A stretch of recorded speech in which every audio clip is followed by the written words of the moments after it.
લોકસભાની ચૂંટણીના પ્રચાર માટે જે બેફામ વાણીવિલાસ થઈ રહ્યો છે અને જેવી રીતે ચૂંટણી પ્રચાર કરવામાં આવી રહ્યો છે તેને જોઈને પૂર્વ આરોગ્ય મંત્રી અને જનસંઘી અને ભાજપના પાયાના કાર્યકર્તા હેમાબેન આચાર્યને ભારોભાર દુઃખ થઈ રહ્યું છે। ત્યારે મીડિયા સામે તેણે પોતાની વ્યથા ઠાલવી હતી।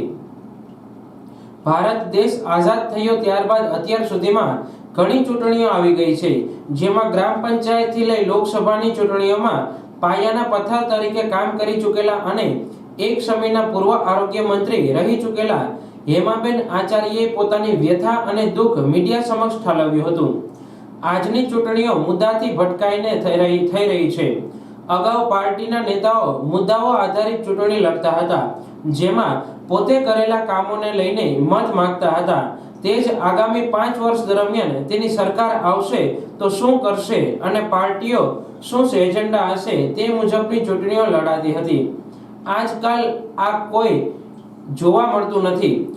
નેતાઓના વાણીવિલાસને લઈને પણ ખૂબ જ ભાવુકતાથી હેમાબેન આચાર્યએ જણાવ્યું હતું કે જેને વર્ણવી શકાતી નથી તેવી ભાષામાં એકબીજા નેતાઓ પર આક્ષેપબાજી કરવામાં આવી રહ્યા છે, તે ખૂબ જ નિંદનીય છે। આવી હલકી કક્ષાની આક્ષેપબાજી આપણા દેશને દુનિયામાં ક્યાં લઈ જશે તેનો વિચાર પણ નેતાઓ કરતા નથી। આજની પરિસ્થિતિને લઈને પણ તેમણે દુઃખ વ્યક્ત કર્યું હતું। બા, પહેલાના સમયમાં ચૂંટણી કઈ રીતના થતી હતી ને હાલની ચૂંટણીને તમે કઈ રીતના જુઓ છો? જો એક જ વાક્યમાં કહેવું હોય કે હું કહી શકીએ કે ફ્રી એન્ડ ફેર ઇલેક્શન જેને આપણે કહીએ એવું આ વખતે રાખવું। આ વખતે ચૂંટણીમાં સ્વકેન્દ્રિત ચૂંટણી હોય એવું હું અનુભવ કરું। એ સાચું નહીં એવું નથી કહેતું, પણ આવું મને લાગે છે કે ફ્રી એન્ડ ફેર રહેશે અને એટલે એકબીજા ઉપર આક્ષેપબાજીથી આ ચૂંટણી લડાઈ રહી છે। તે કંઈ કર્યું નથી, હવે મારે કરવાનું છે। તે ભ્રષ્ટાચાર કર્યો છે, હવે મારે સુધારવું છે।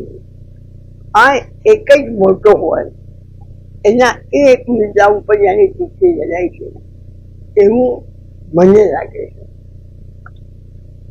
પહેલા કઈ રીતના ચૂંટણી થતી હતી તમારા સમયમાં? ત્યારે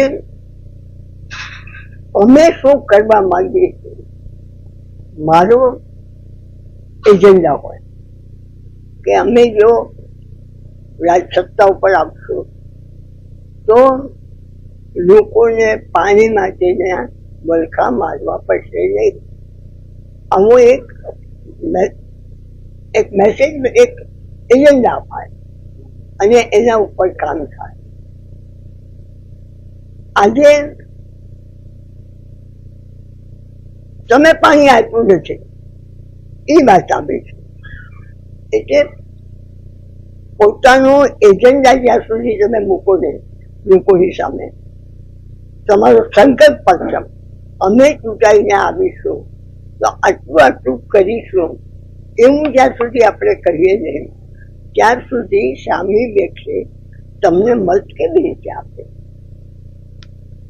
તમે એમ જ કીધા કરો કે અમને કર્યું નથી કે ભાઈ ચાલો એમને નથી કર્યું, પણ તમે કરવાના છો એ અમને કહેશો કે પછી એમને કર્યું નથી એના ઉપર એક્શન લેવાની જ વાત આવે છે। આમ આટલા ઇલેક્શનો મેં જોયા તો આ વખતના ઇલેક્શનમાં સરકારી તંત્રનો ઉપયોગ ઘણો વધારે થાય। પછી ઈડી હોય, સીબીઆઈ હોય, એઆઈ હોય, શા માટે? એને એનું કામ કરવા દો, તંત્ર છે તંત્રનું કામ કરશે। પણ આ બધો એક માહોલ એવો ઉભો થયો કે વિરોધ પક્ષને દબાવી દઈને આ ચૂંટણી જીતવાની છે. આપણને ગુજરાતમાં બહુ ના લાગે, પણ દિલ્હી, પંજાબ, બંગાળ, દક્ષિણ ભારત આ બધી જગ્યાએ જે માહોલ ઉભો થઈ ગયો છે, એ માહોલ કોઈ તંદુરસ્ત હરીફાઈનો નથી, કોઈ તંદુરસ્ત લોકશાહીનો નથી. આ મારી દ્રષ્ટિએ એક ખ્યાલ કરું લોકશાહીનું ખૂન.